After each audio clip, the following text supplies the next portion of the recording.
नमस्कार, welcome to education with Shweta. आज हम एक न्यू सीरीज शुरू करने जा रहे हैं जो कि ग्रेड 12 की हिस्ट्री है।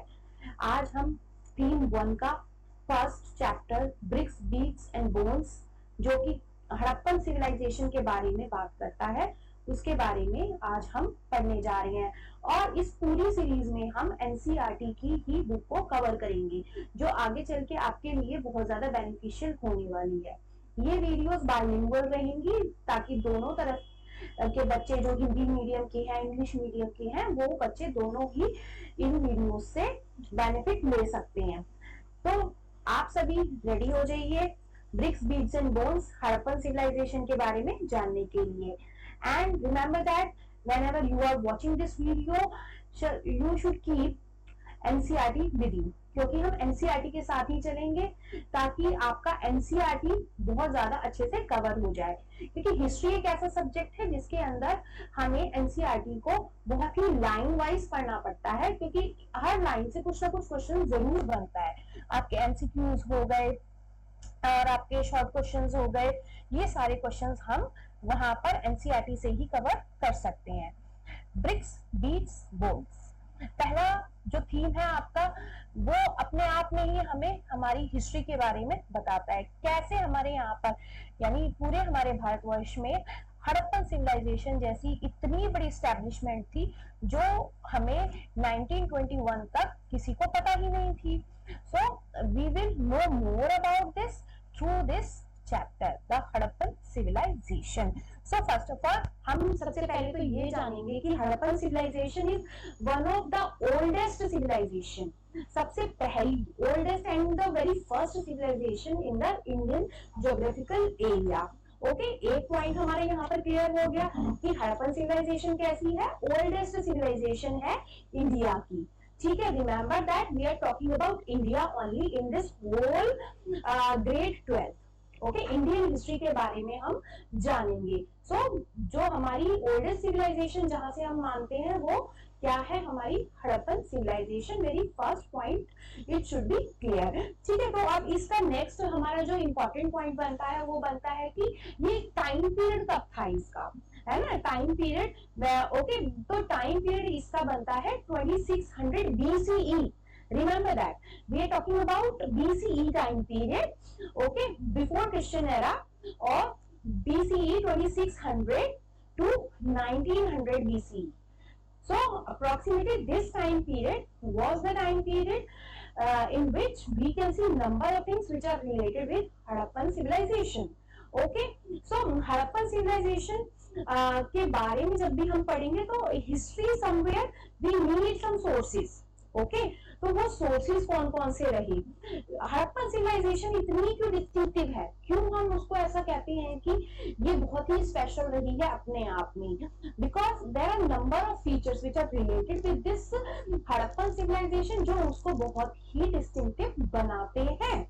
Okay, very first important point इसका हमारा क्या और बन रहा है इस पर्टिकुलर पार्ट में कि कौन से ऐसे सोर्स हैं, क्योंकि जब भी हम हिस्ट्री पढ़ेंगे, आप 11th में भी आपने हिस्ट्री पढ़ी है तो जितने भी आपने चैप्टर्स पढ़े हैं उनमें आपने कहीं ना कहीं देखा होगा कि कुछ ना कुछ सोर्सेज से हमें क्या पता चल रहा है, हिस्ट्री के बारे में पता चलता है, because we were not there in that time period.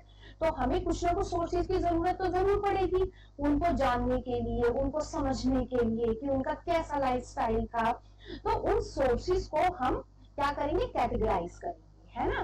वो जो कैटेगराइजेशन है वो हमें उस पर्टिकुलर टाइम पीरियड के बारे में बताता है कि वहां पर लोगों का लाइफस्टाइल कैसा था, वहां पर लोगों का हाउस होल्ड कैसा था, वहां पर लोगों का पॉलिटिकल स्ट्रक्चर कैसा था। So when we talk about Harappan civilisation, Harappan civilisation में हमारे पास लिटरेरी सोर्सेज जो है वो बहुत ही एक लिमिटेड क्वांटिटी में हम कह सकते हैं, but the reason being because जो यहाँ पर स्क्रिप्ट यूज की गई है, ऑलवेज रिमेंबर, ये पॉइंट बहुत ज्यादा बच्चे कंफ्यूज होते हैं इसमें कि जो यहाँ की स्क्रिप्ट है वो हमें मिली तो है but that is not deciphered, अभी तक हम उसके बारे में जान नहीं पाए कि उसके अंदर लिखा क्या है। तो one of the important source की हमारे पास स्क्रिप्ट है but that is not deciphered yet, है ना। जो हिस्टोरियंस हैं they are working on it but it is not deciphered yet. Okay, second point हमारा क्या बनता है, अनदर सोर्स उसका है सील्स, कि जो हमें वहां से सील्स मिली, आर्किटेक्चर मिला है ना, बिल्डिंग्स के स्ट्रक्चर्स मिले, हाउस होल्ड यूटेंसिल्स मिले, हमारे पास ब्यूरियल्स मिले, ये सब क्या बताते हैं हमें, हड़प्पन सिविलाइजेशन के बारे में बताते हैं। ठीक है, तो हम धीरे धीरे one by one we will take each and every point from this chapter, जो हमें इसमें डीप नॉलेज देगा। एंड जो पॉइंटर्स हैं, आपको सोर्स पता होने चाहिए, आपको इसका टाइम पीरियड पता होना चाहिए, and what is the another name of this Harappan civilisation. इसका अनदर नेम जो हड़प्पन सिविलाइजेशन का है वो है Indus valley civilisation. Why we are calling it Indus Valley Civilization? Simple reason, because it was near to the Indus River. Okay, simply इसको उसी के नाम पर Indus Valley Civilization कहा जाता है ना। तो एक हमारा नाम क्या हो गया, हड़प्पन सिविलाइजेशन, बिकॉज हड़प्पा आज की डेट में it is in Pakistan. Okay, जब हड़प्पा जो है it is a name of a place that is in Pakistan nowadays. तो हड़प्पा में हमें सबसे पहले उसके एविडेंसेस मिले, इसीलिए इस सिविलाइजेशन को, इस पूरे ज्योग्राफिकल एरिया को जहां पर हमें सिमिलर काइंड ऑफ थिंग्स मिली हैं, we call it as Harappan civilisation. Okay, and the second name is Indus valley civilisation. Indus valley means Indus river था, तो that is why we are calling it Indus valley civilisation. So two हमारे इसके names clear हो गए। Now we will move on our chapter bricks, beads and bones, the Harappan civilization, the Harappan seals. As I already told you कि हम जब किसी भी historical चीज के बारे में जानेंगे तो हमें उससे रिलेटेड सोर्सेस के बारे में पता होना चाहिए, एंड मोर ओवर उन सभी सोर्सेस को जब हम कंबाइन करेंगे, only after that we can conclude on some statement कि हाँ उस जगह पर ये चीज होती थी। सो हड़प्पन सील्स जो है possibly the most distinctive artefact of the Harappan और the Indus valley civilisation. I believe अब आपको ये पता है कि ये इंडस वैली सिविलाइजेशन कौन सी है, क्योंकि बोथ आर सेम है ना, इनके डिफरेंट डिफरेंट नेम्स हम कह सकते हैं। सो जो है डिस्टिंक्टिव आर्टिफैक्ट्स हमें मिले हैं, चीजें मिली हैं हमें यहाँ पर। ओके, और पॉसिबली हम इसको कहते हैं कि ये बहुत ही डिफरेंट है। आज की डेट में भी हमें वो चीजें देखने को मिल रही हैं। And if we talk about this time period 2600 BCE to 1900 BCE तक का इतना पुराना टाइम पीरियड, और वहां पर भी सेम तरीके की चीजें लोग यूज कर रहे हैं। So that is why it made it very distinctive. Okay, artifacts है वहां पर, seals है वहां पर, and important thing कि ये वो बनी किससे हैं, ये बनी है, these things are made up of a stone. Stone एक तरीके का स्टोन है जिसको हम क्या बोलते हैं, स्टेटाइट। ठीक है, ये एक तरीके का सॉफ्ट स्टोन होता है जिसको आप मोल्ड करके चीजें बना सकते हो, something like clay nowadays which we are using. Okay, seals like this one often contains animal motifs. ठीक है, हम इसके ऊपर क्या देख रहे हैं, एनिमल मोटिव्स देख रहे हैं। एनिमल मोटिव्स क्या होते हैं कि एनिमल्स की फिगर्स बनी हुई हैं इसके ऊपर, and science. Okay, if you can see this thing, ये जो आपको एक हड़प्पन सील दिख रही है ना, इसके ऊपर आपको एक एनिमल मोटिव दिख रहा होगा, डिफरेंट यहाँ पे आपको फिशेस दिख रही हैं, तो ये क्या है, एक तरीके की सील है जिसपे हम डिफरेंट डिफरेंट साइंस देख रहे हैं, and from a script that remains undeciphered. So these are the very basic points which I have already cleared कि जो हमारी स्क्रिप्ट है हड़प्पन सिविलाइजेशन की वो अभी तक डेसिफर्ड नहीं हुई है। ठीक है, ट्रांसलेट नहीं हुई है ना, और जब तक ट्रांसलेट नहीं होगी तो हम वहां पर जो डीप नॉलेज थी उसको अभी तक वो क्लियर नहीं है हमारे पास। Yet we know a great deal. Okay, even if कि हमारे पास जो स्क्रिप्ट मिली है वो डेसिफर नहीं है, बट फिर भी हमें इतने सारे एविडेंसेस मिले हैं हड़प्पन सिविलाइजेशन के बारे में जो हमें इसके बारे में एक huge amount of knowledge provide करते हैं। Okay, so yet we know a great deal about the lives of people who lived in the region from what they have left behind. Okay, what ever they have left behind, चाहे वो उनकी house hold चीजें हो, चाहे वो उनके burials हो, जो भी उनके पीछे छोड़ी हुई चीजें हैं वो हमें क्या बताती हैं, उनके लाइफस्टाइल के बारे में बताती हैं।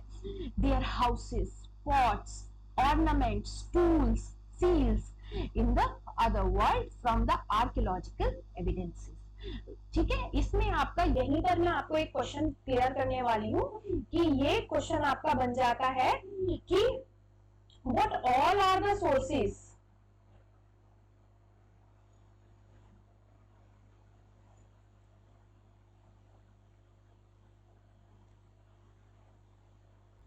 ठीक है, तो आप इसमें सारे सोर्सेस को मेंशन कर देंगे जो आपको पूरा का पूरा बताता है कि जो हड़प्पन सिविलाइजेशन के बारे में आपको नॉलेज दे देते हैं। Let me erase this first, then we will move to further part. So we were talking about the sources जो हमारे हैं, houses, pots, ornaments, tools, seals, okay, along with the archaeological evidences.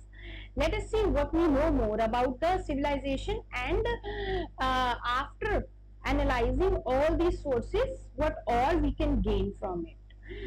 So we will explore how archaeological material interpret and how interpretation sometimes changes. Of course, there are some aspects of the civilization yet unknown and may even remain so, because the script is not deciphered yet. Okay, and the interpretation is very important. Okay, if something we found through these places, तो उसका interpretation बहुत ज्यादा जरूरी हो जाता है कि हम उसको कैसे समझते हैं। कोई भी चीज, फॉर एग्जाम्पल अगर हमें एक ऑर्नामेंट मिला, ऑर्नामेंट जब वो मिला है उसका क्या वो पॉसिबल यूज रहा होगा उस टाइम पे। अगर आज की डेट में हम कोई ऑर्नामेंट देखते हैं तो वी यूजली वेयर, है ना, टू ब्यूटिफाई अस, तो वो मे भी उस टाइम पीरियड में भी सेम पर्पस रहा हो उस चीज का। तो इंटरप्रिटेशन उन चीजों की बहुत ज्यादा क्लियर होनी चाहिए, and it totally depends upon the sources and the person who is interpreting those particular things. There are number of terminologies which are related with this particular chapter, places and times. The Harappan civilization is also known as the Indus Valley civilization, and we know that why we are calling it as Indus Valley, because it is found near to the Indus River. The term Harappa is derived from the place where the civilization was identified. See, Harappa was a place of, nowadays it is in Pakistan.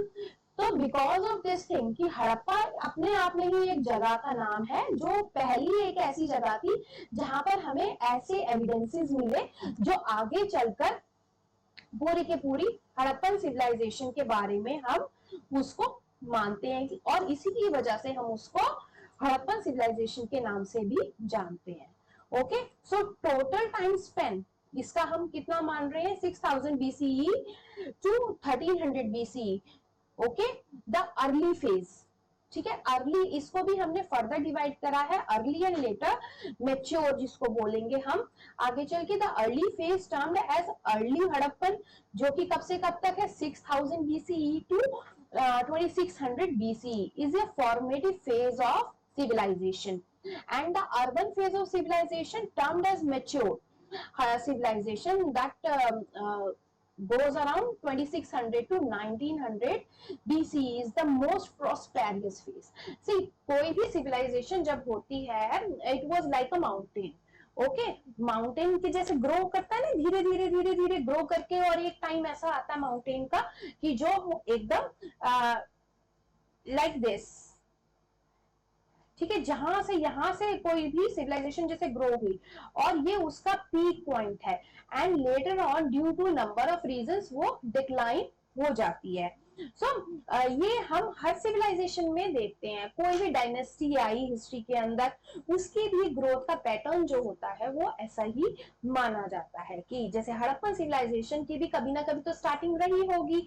Okay, we were not aware about the exact date कि कब वो civilisation start हुई, किस particular date पे, but we are having approximate time period कि वो उस time से स्टार्ट हुई, धीरे धीरे वो मैच्योर हुई एंड एक सम पॉइंट ऑफ टाइम पर वो बिल्कुल अपने पीक, अपने जीनिथ पर थी। So this was the time period जब एक हम प्रॉस्पेरियस फेज देखते हैं हड़प्पन सिविलाइजेशन में। So this further termed as later this time period is termed as late Harappan, क्योंकि वो जो हम टाइम पीरियड देख रहे हैं कि धीरे धीरे वो डिक्लाइन जो हो रही है, that time period is known as late Harappan.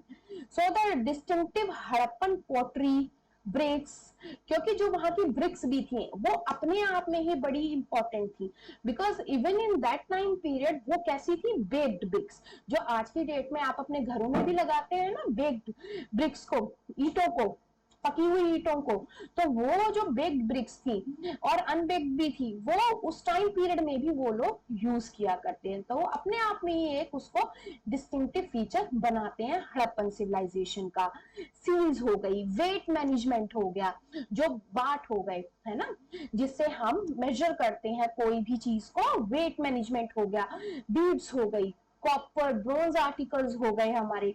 So belonging to the Harappan civilisation have been found in the region, है ना, तभी तो हमें पता चला, through the excavation we got to know about these place, these things, और हमने उसको एनालाइज करके उस टाइम पीरियड के बारे में जानने की कोशिश करी थी।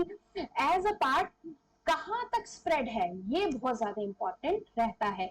Afghanistan, Baluchistan, Sindh, Punjab, provinces of Pakistan and Indian states of Jammu Kashmir, Punjab, Haryana, Rajasthan, Uttar Pradesh, Gujarat and Maharashtra तक हम इसको मानते हैं कि जो नॉर्थ है हमारा इंडिया की बात करें तो जम्मू एंड कश्मीर में एक जगह है, होती है मांडा, ठीक है, मांडा जगह में इसका हम लास्ट ओरिजिन मानते हैं कि वहां तक हमें इसके अभी तक प्लेसेस मिले हैं, एविडेंसेस मिले हैं। And in the south, in the Maharashtra, there is a place which is known as Daimabad, ठीक है, दैमाबाद एक प्लेस है जहां पर हम मानते हैं कि हमें यहाँ पर भी ऐसे एविडेंसेस जो हड़प्पन सिविलाइजेशन से रिलेटेड है देखने को मिले हैं। And in the east, in Uttar Pradesh, Alamgir is a place जो कि हमें इन प्लेसेस से रिलेटेड वहां पर हमें एविडेंसेस मिले हैं। And in the west, particularly west, we are having a place which is known as Sukta Gandor। तो ये हमारे एक तरीके से हम इसके ईस्ट वेस्ट नॉर्थ साउथ करें तो ये 4 प्लेसेस ऐसे हैं जहां पर हमें हड़प्पन सिविलाइजेशन के बारे में जानने को मिलता है। So this is the very first page. हमने अपना पहला page bricks, beads and bones का कंप्लीट कर लिया स्टूडेंट्स, जो कि हमें हड़प्पन सिविलाइजेशन के बारे में बताता है, ठीक है। तो अब इसके हम कुछ की पॉइंट्स को एक बार रिवाइज कर लेते हैं further, then we will move on to our next page, ताकि हमें इसके पूरे बारे में पता चल जाए कि इस पूरे पेज में आपने क्या क्या सीखा है, ठीक है। हड़प्पन सिविलाइजेशन कहाँ की सिविलाइजेशन है, इंडिया की सिविलाइजेशन है। So it is one of the oldest civilisation which is there in India, ठीक है, इंडिया में हमारे पास हड़प्पन सिविलाइजेशन थी।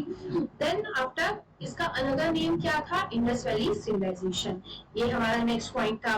और इसका टाइम पीरियड हमारा कितना था, 2600 BCE टू 1900 BCE, ये हमारा इसका टाइम पीरियड रहा है हड़प्पन सिविलाइजेशन का। और इसमें अनदर इंपॉर्टेंट पॉइंट हमने क्या पढ़ा, क्या क्या सोर्सेस थे, है ना, सोर्सेस के बारे में हम बात करेंगे। तो सबसे पहला सोर्स तो हमारे पास यहाँ की सील्स थी। सेकंड सोर्स हमारे पास हम क्या कहते हैं कि हमारे पास यहाँ पर बीड्स देखने को मिले। देन आफ्टर हमें क्या मिले, आर्कियोलॉजिकल सोर्सेज मिले, ब्यूरियल्स मिले, और हमारे पास अनदर आर्कियोलॉजिकल सोर्सेज थे। And above all we also got script, but important point always remember कि वो अनडेसिफर्ड है। ये कुछ इसके थोड़े से की पॉइंट्स थे। एंड अलोंग विद दैट इसमें कुछ हम पर्सन्स के नाम को भी जानेंगे जो इस पर्टिकुलर हड़प्पन सिविलाइजेशन से रिलेट करते हैं। सबसे पहले तो हमें पता होना चाहिए कि Harappan civilisation is the very first civilisation which is prevalent in India. ठीक है, Harappa is the name of a place, कहाँ पर है, पाकिस्तान में है ना। बार बार जब आप इन चीजों को रिकॉल करोगे तो वो आपके माइंड में सेट हो जाएंगी, है ना। हड़प्पा क्या है, it is a name of a place. Indus क्या है, it is a name of a river. तो इन दोनों से आपको क्लियरिटी रहेगी कि why we are calling it as Harappan civilisation and why we are calling it as Indus valley civilisation. Okay, simply ये पॉइंट्स हमारे क्लियर हैं, हमारे सोर्सेस क्लियर होने चाहिए। कहाँ से हमें पता चला, टूल से पता चला, ऑर्नामेंट से पता चला, पॉट से पता चला, जो हमें हड़प्पन सिविलाइजेशन के बारे में बताते हैं, है ना। और कुछ टर्मिनोलॉजीज और क्या था, क्लासिफिकेशन। हमने इस हड़प्पन सिविलाइजेशन के पूरे एविडेंसेस को कैसे क्लासिफाई करा। Majorly we have classified it into 3 major areas, है ना।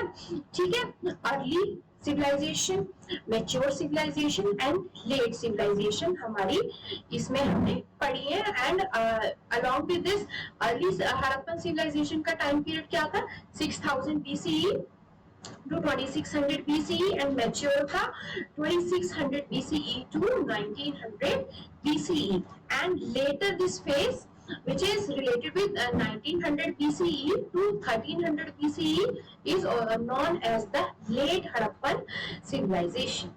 ठीक है, टाइम पीरियड था कि जैसे उनके जो अकॉर्डिंगली हमें चीजें मिली है, we have for our understanding we have classified it into 3 major areas. And और इस पूरे पेज में हमने और क्या जाना, हमने जाना कि ये कौन कौन से एरियाज में स्प्रेड है ना। ये अफगानिस्तान से लेकर बलूचिस्तान, इंडिया, अफगानिस्तान, बलूचिस्तान, इंडिया में भी यूपी तक, महाराष्ट्र तक पूरे ये स्प्रेड है। पाकिस्तान के मेजर पार्ट्स में हम इसको देखते हैं, और नॉर्थ ईस्ट, वेस्ट, साउथ को अगर हम इसका मेजर करें in India, Jammu and Kashmir में मांडा इज द प्लेस जहां पर हम इसको देखते हैं। और इन यूपी ईस्ट में हम देखेंगे आलमगीर, और महाराष्ट्र में दैमाबाद, और इधर वेस्टर्न पार्ट में हम देखते हैं सुट्टा, गैंडोर जगह है जो हमें इसके पूरे स्प्रेड को बताती है। ओके, सो ये बेसिक चीजें हमने इस पूरे के पूरे पेज जो था हमारा फर्स्ट पेज बेसिकली उसे हमने देखी है। Now as I have told you that कि हम कुछ मेजरली पर्संस जो इस पूरे हड़प्पन सिविलाइजेशन से रिलेट करते हैं उनके बारे में थोड़ा सा देखेंगे कि कब क्या चीज हुई, इंपॉर्टेंट डेवलपमेंट्स जो हड़प्पन आर्कियोलॉजी में हुए। सबसे पहले तो एक सील मिली थी, ठीक है, वो सील किसके पास गई, अलेक्जेंडर कनिंघम के पास गई, जो आप अपने चैप्टर में भी आगे पढ़ेंगे।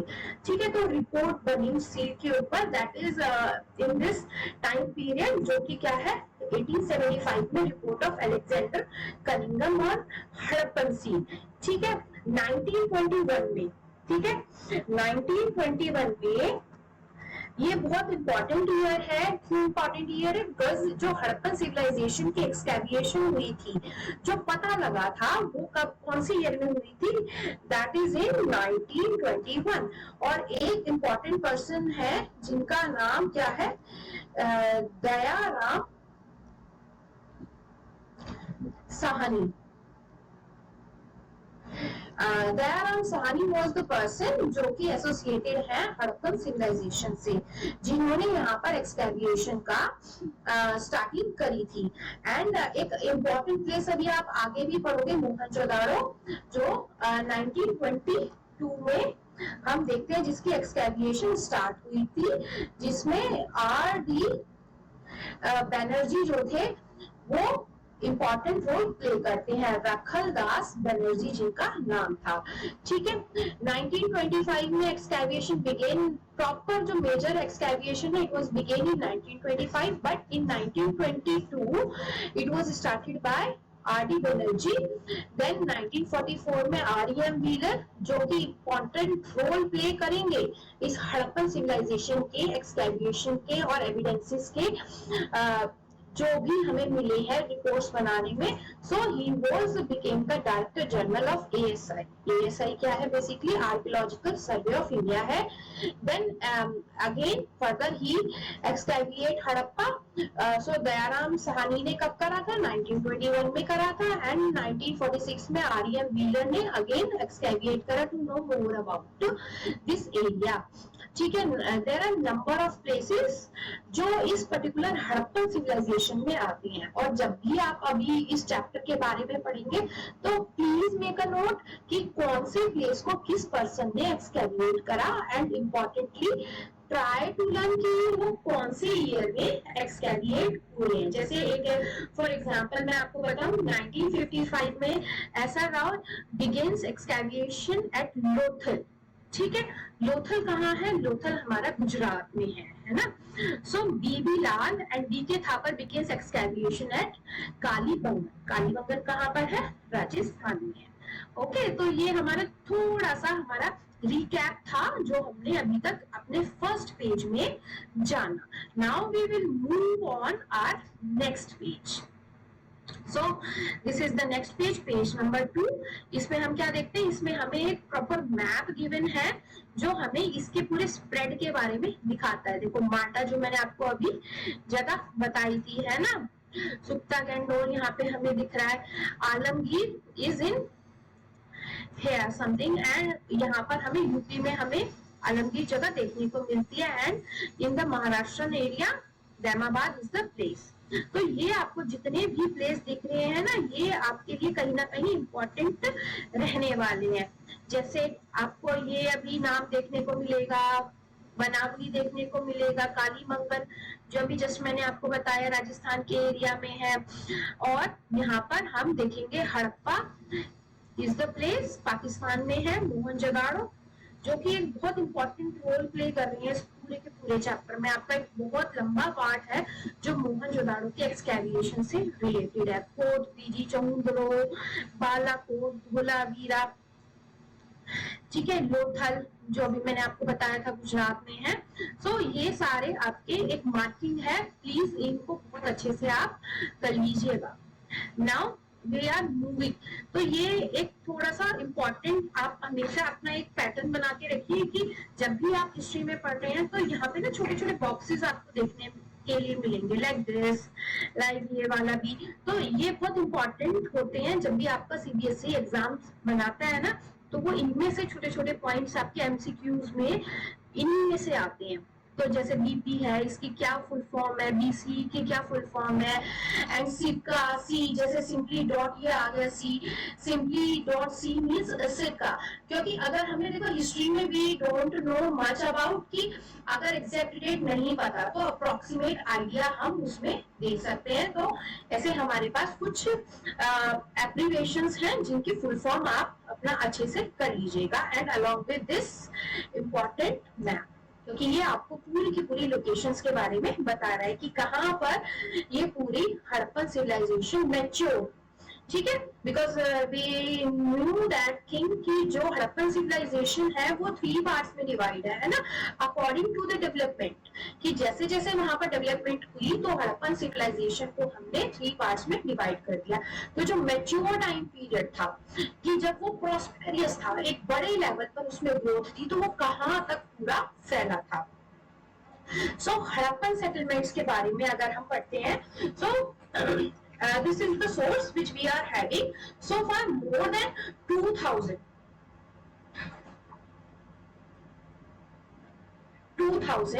Harappan archaeological sites have been discovered in the Indian subcontinent, है ना, क्योंकि अफगानिस्तान से लेके इंडिया के यूपी महाराष्ट्र तक पूरा फैला हुआ है। तो इतने बड़े एरिया पे हमें 2000 ऐसे प्लेसेस हैं जहां पर सिमिलर काइंड ऑफ एविडेंसेस देखने को मिले हैं जो हमें हड़प्पन सिविलाइजेशन के बारे में बताते हैं। So most of these sites are found located between the Indus and the Saraswati river basin important point क्या जानने को मिल रहा है हमें, जितने भी ये साइट्स हैं ये मेजरली कहाँ पर लोकेटेड है कि रिवर बेसिन्स के आसपास है। और वो कौन से दो मेजर रिवर है, इंडस एंड सरस्वती रिवर, जो कि nearly 2/3 of the settlements are in the Saraswati basin. Suggested its immense importance for the Harappan civilisation, क्योंकि अगर कोई भी रिवर के पास में सिविलाइजेशन स्टैब्लिश है तो समवेयर उस रिवर का उस सिविलाइजेशन की डेवलपमेंट में बहुत बड़ा रोल हम देखते हैं। It plays a very important role in the development of that civilization. Okay, so Saraswati river, और हम देख रहे हैं इंडस वैली का नाम है इसका अपने आप में ही, तो Indus river also plays a very important role in the Harappan civilization. So among these areas 5 major cities have been identified, जो कि कौन कौन सी, राखी गढ़ी। राखी गढ़ी कहाँ पर है, राखी गढ़ी हमारे हरियाणा में है, इंडिया में हरियाणा में राखी गढ़ी हमें देखने को मिलता है। और आज की डेट में अगर हम देखें एक मेजर साइट के रूप में राखी गढ़ी सामने आ रहा है, जहां पर एक्सकैवेशंस मतलब और बहुत ही ब्रॉड लेवल पर हमें देखने को मिल रही है। राखी गढ़ी मोहनजोदाड़ो पाकिस्तान के अंदर है, हड़प्पा अगेन पाकिस्तान में है, धोलावीरा गुजरात में है, गनबेरी वाला पंजाब रीजन में है, and the remaining different sites come under the different categories. क्योंकि कुछ जो कैटेगराइजेशन था यहाँ पर हम साइट्स जो भी हमें प्लेसेस मिले हैं उनका कैटेगराइजेशन उनके कुछ स्पेसिफिकेशन के ऊपर हमने करा है कि कहीं पर कुछ क्राफ्ट प्रोडक्शन होता था तो वो क्राफ्ट प्रोडक्शन की साइट्स थी, कहीं पर अगर पोर्ट्स का एरिया मेजर पास में था जैसे लोथल एरिया है ना, वो हम देखते हैं अरेबियन सी के पास में है, तो वो मेजर पोर्ट एरियाज थे, तो ऐसे वहां पर क्लासिफिकेशन हमने देखा है। सो रीजनल सेंटर्स थे, कुछ एग्रीकल्चर विलेजेस थे, पोर्ट्स एंड मैन्युफैक्चरिंग सेंटर्स के जैसे उसमें क्लासिफिकेशन हुआ है इन साइट्स का। ठीक है, so there these are the things which we should know कि हड़प्पन सेटलमेंट्स जो है वहां पर कैसे क्लासिफिकेशन हो रहा था। सो वेरी फर्स्ट जो हमारा पॉइंट है इसका बिगनिंग कैसे हो रही है कि हमने इसका आर्कियोलॉजिकल जो कल्चर है हमने इसको कैसे डिवीजन करा, 3 पार्ट्स में करा। और जो मैच्योर थी वहां पर हमने क्या देखा कि उनकी अपनी ही तरीके की पोट्री है, अपने ही तरीके के कुछ ऐसे एविडेंसेस है जो हमें उस जगह के बारे में बता रहे हैं, है ना, कि कैसे वहां पर चीजों की डेवलपमेंट हुई। But important point you should know in this whole कि यहाँ पर हमें कोई भी लार्जर बिल्डिंग्स देखने को नहीं मिली। ऑल दो जो हड़प्पन सिविलाइजेशन है वो अपने आप में ही एक डेवलप्ड यानी एक अर्बन सिविलाइजेशन हम मानते हैं, जहां पर हमें एक ह्यूज स्ट्रक्चर्स देखने को मिलते हैं। But in the beginning what we can see कि there was no such larger buildings was there. So जो recent हमारे archaeological evidences हैं इनकी क्या बता रहे हैं कि धीरे धीरे जो एक gradual way में यहाँ पर development हुई, that led to that development कि उस point तक की development तक ये चीजें पहुंची हैं और early हड़प्पन phase से वो mature हड़प्पन phase की तरफ गए हैं। So second point हमारा क्या है, subsistence strategies, कैसे वो अपने subsistence करते थे कि क्या चीजें करते थे जिससे उनका लाइवलीहुड अल्टीमेटली चलता था। तो अल्टीमेटली चलने के लिए तो सबसे जरूरी है कि वो कुछ ना कुछ वर्क जरूर करते होंगे, जैसे एग्रीकल्चर जरूरी है, हमारे यहाँ पर मेजर ऑक्यूपेशन रहा है लोगों का। सो सब्सिस्टेंस स्ट्रेटेजीज जो थी इन पीपल की मेजरली हंटिंग हम कह सकते हैं, गैदरिंग रही है, कल्टीवेशन एंड पैशनिज, है ना। ये कुछ बेसिक वहां पर हमने जो एक्सकैवेशन के थ्रू जानने की कोशिश करी है। सो ये हमें वहां की सब्सिस्टेंट स्ट्रेटजीज देखने को मिली है। एंड अलोंग विद दैट हमें दे ईट प्लांट्स एंड फिश, क्या खाते थे वो, है ना, वो प्लांट्स भी खाते थे। थ्रू एक्सकैवेशन हमें पता चला है कि वो प्लांट्स भी खाते थे, फिशेस भी खाते थे। और हम क्या देख रहे हैं कि यहाँ पे कुछ पर्टिकुलर ग्रेन्स के नाम भी हमें देखने को मिलते हैं। हड़प्पन सी, यहाँ पर आप पॉइंटर्स को देख सकते हैं। Harappan at a wide range of plants and animal products, ठीक है। These included fish. See, archaeologists have been able to reconstruct dietary practices. Dietary practices कैसे कि हमें वो 4 grains मिले हैं, seeds मिली है, क्योंकि somewhere अगर हमें वो seeds मिली है तो वो लोग कहीं ना कहीं इनका यूज करते रहे होंगे. And after analyzing those seeds, तो ये जो एनालाइजेशन कर रहे हैं ये कौन कर रहे हैं? आर्कियोबॉटनिस्ट. देखो बॉटनी जो होती है it is related with plants, और जो आर्कियोबॉटनिस्ट हैं वो जो हमें फूड रिमेन्स मिले हैं उसकी स्टडी करके हमें बता रही है कि समवेयर ये लोग इन पर्टिकुलर ग्रेन्स का यूज करते होंगे. Who are the specialists in the ancient plant remains? कि जो भी हमें प्लांट रिमेन्स मिल रहे हैं उसमें हमें उसका एनालाइज करके बताते हैं कि ये पर्टिकुलर हिस्ट्री में ये इस पर्टिकुलर टाइम पीरियड में जितने भी लोग रहे होंगे उनका जो डाइटरी प्रैक्टिसेस हैं वो कहीं ना कहीं इन पर्टिकुलर ग्रेन्स के बीच में रही हैं. वो ये लोग या तो उनको उगाते थे, खाते थे, कुछ ना कुछ वो उसके साथ जरूर करते रहे होंगे. सो बेसिक अब आपका इस पेज का अगर हम फिर से सम अप करें तो इस पूरे पेज में आपने क्या सीखा? आपने सीखा कि ये जो पूरी हमारी हड़प्पन सिविलाइजेशन है कहां से कहां तक स्प्रेड है ना, और कितने सारे इंपॉर्टेंट पॉइंट्स हैं, और ये पूरे मैप में हमने इसकी लोकेशंस को देखा. देखिए राखी गढ़ी यहाँ पर हमें दिख रहा है, हड़प्पा इज देयर, मोहनजोदाड़ो, पोर्टिजी, जमुद्रो, Balakot, Nageshwar, Dholavira, Lothal. So these are the places which plays a very important role, and किस तरीके से वहां पर subsistence strategies हमें देखने को मिली है. फर्दर इसका थोड़ा सा पार्ट नेक्स्ट पेज पर है. Let's move on to the next page. See, this is the next page, page number 3. So the number of things found at the Harappan sites include wheat, barley, lentil, chickpea and sesame. Millets are found from sites in Gujarat, and finds of rice are relatively rare. तो ये जितने भी हमें grains के नाम दिख रहे हैं ये हड़प्पन पीपल यूज करते रहे हैं. So animal bones found at Harappan sites, यहाँ तक कि जैसे अभी हमने पढ़ा कि उनके डाइटरी प्रैक्टिसेस में they were eating plants and animals also. So dietary practices में हम कहीं ना कहीं देख रहे हैं कि वो फिश खा रहे हैं, एंड अलोंग विद दैट वहां पर वो कुछ एनिमल्स का भी यूज करते थे. एंड सपोज मींस ये नहीं है कि वो उन्हें खाते ही थे, somewhere they were using those for different purposes. So animal bones found at Harappan sites include these of cattle, sheep, goats क्या है, बफेलोज है, पिग्स है, इनकी हमें वहां पे बोन्स देखने को मिली है. ठीक है. और स्टडीड, ये जो स्टडी है एनिमल बोन्स की स्टडी कौन कर रहे हैं? आर्कियोजूलॉजिस्ट. और प्लांट्स की स्टडी कौन कर रहे हैं? आर्कियोबॉटनिस्ट. ये आपको जो टू वर्ड्स हैं क्लियर होने चाहिए कि जो आर्कियोजूलॉजिस्ट हैं ये एनिमल बोन्स की स्टडी कर रहे हैं, और जो आर्कियोबॉटनिस्ट हैं वो जो प्लांट रिमेन्स हैं उनकी स्टडी करते हैं, जो हमें उनके आफ्टर एनालाइज करने के बाद कुछ पर्टिकुलर इंफॉर्मेशन प्रोवाइड करते हैं. जू archaeologist indicate that these animals were domesticated. तो जब ये स्टडी की गई, इनकी बोन्स की स्टडी की गई, तो उनकी स्टडी के बाद हमें क्या पता चला कि कहीं ना कहीं ये जो हड़प्पन पीपल थे ये इन एनिमल्स को डोमेस्टिकेट करते रहे होंगे. Bones of wild species such as boar, deer, घड़ियाल आर आल्सो फाउंड. ठीक है. आपके ना एमसीक्यू में बहुत सारी चीजें ऐसे आ जाती हैं, आपको 2-3 एनिमल्स के नाम दे देंगे, एंड एमसीक्यूज में वो पूछ लेंगे कि कौन सा है कौन सा नहीं है.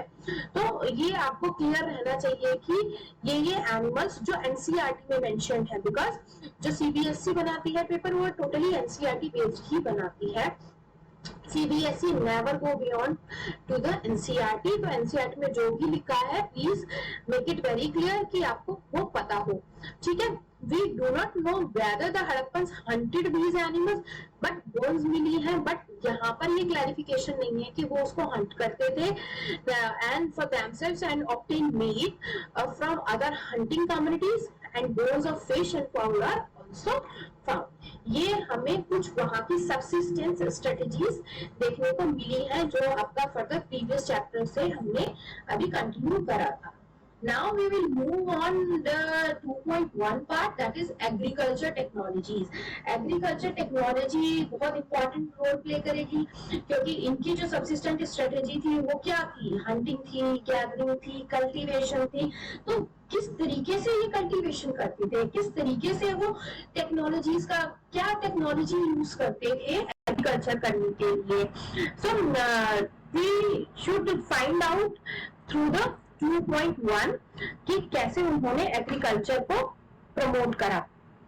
So agriculture and animal husbandry were the two main occupation for the Harappan people. ये बात आपको ध्यान रखना है. यहाँ पर आप जैसे ये टेराकोटा एक फिगराइन देख रहे हो, तो ये हम क्या देख रहे हैं कि ये बुल की शेप है. तो कहीं ना कहीं बुल अगर हम आज की डेट में रिलेट करें तो हम क्या कहते हैं कि प्रेजेंट आज की डेट में तो देखो बहुत सारे एडवांस्ड ट्रैक्टर्स आ गए, बट अगर थोड़ा सा हम प्रीवियस जाते हैं तो ये बुल्स वगैरह हमें एग्रीकल्चर में प्लोइंग में यूज करते हुए देखे गए थे कि हाँ भाई लोग इसको यूज करते थे. We knew that thing.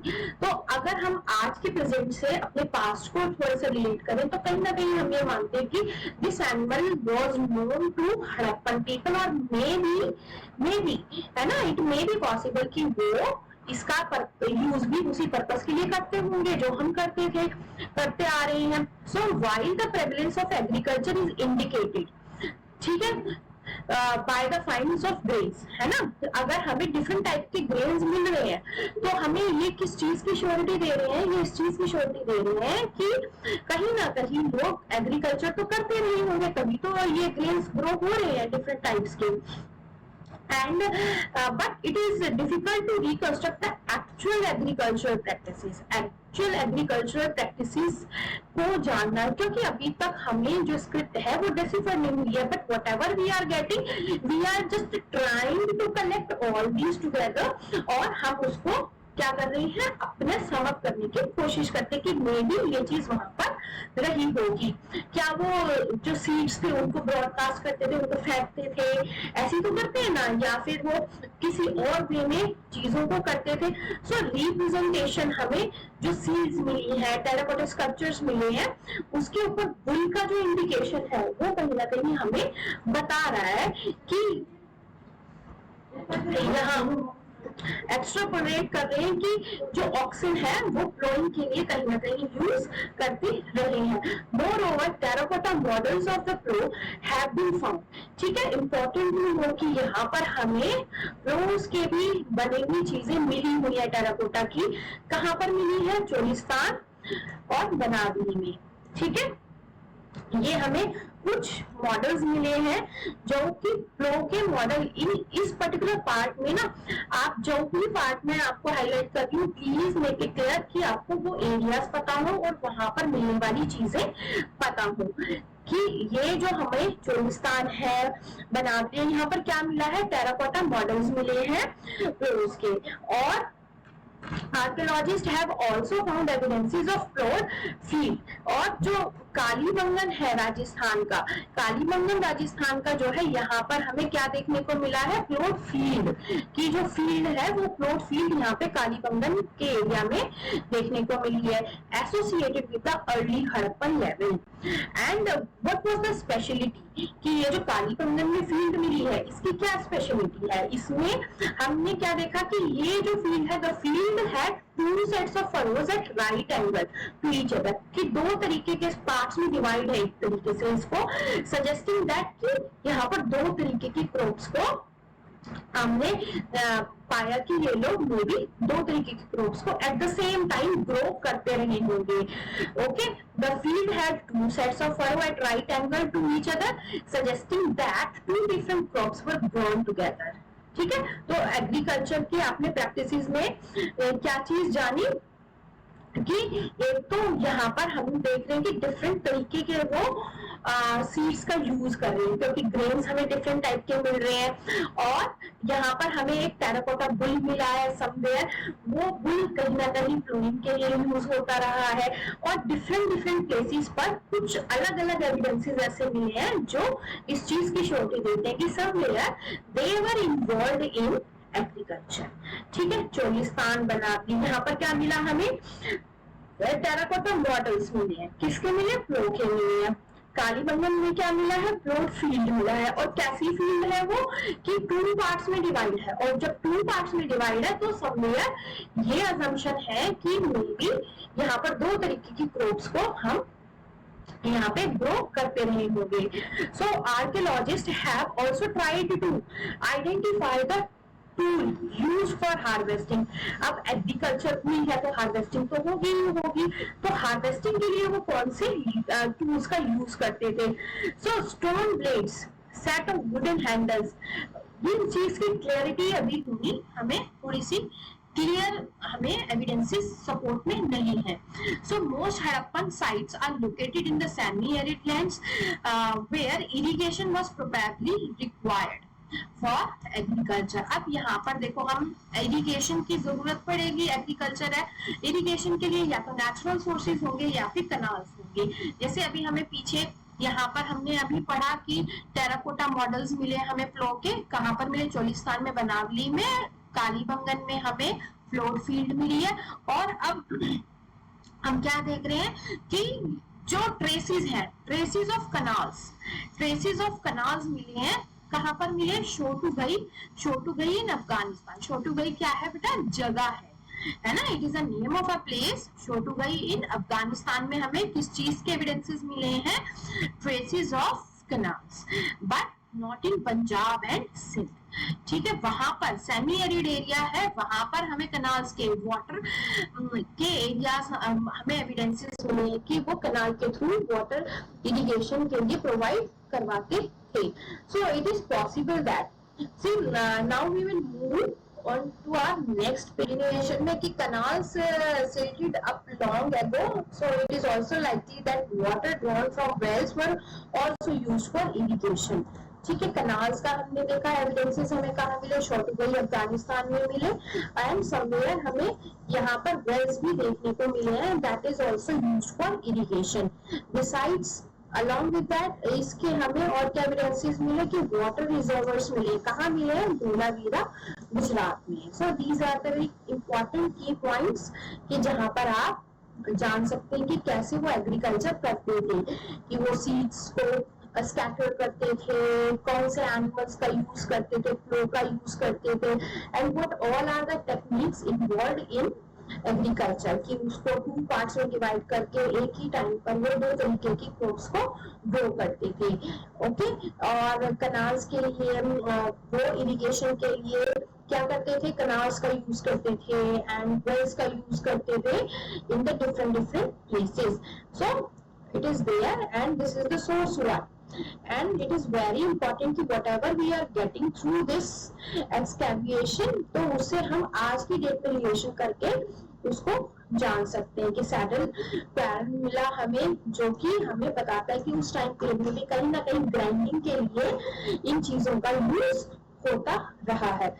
So this is the figure, और उसका डिस्क्रिप्शन हमें यहाँ देखने को मिलता है, और यहाँ पर हमें कॉपर टूल्स देखने को मिलते हैं। कॉपर टूल्स कहीं ना कहीं हमें ये बताते हैं कि copper was known to the Harappan people, है ना, तभी तो कॉपर का यूज करना चाहते थे कि उन्होंने उसको टूल्स में भी यूज करा। So copper was known to Harappan people. इन चीजों से आपको थोड़ा सा रिलेशन बनाना पड़ेगा कि हाँ मे बी कॉपर टूल्स है तो उन्हें कॉपर का पता होगा। ओके, रिजर्वर्स, आपको ये पिक्चर्स आपकी सीधे सीधे एग्जाम में आ जाती हैं और उसका डिस्क्रिप्शन आपसे पूछ लेते हैं कि इसका क्या है क्या चीज। सो दिस इज द थिंग, और these are the sources which are very very important के जैसे सैडल पैरन मिला तो इसका क्या पर्पस रहा होगा आज की डेट में या उस टाइम में भी वो इसको पर्टिकुलरली ब्रांडिंग के लिए यूज करते थे।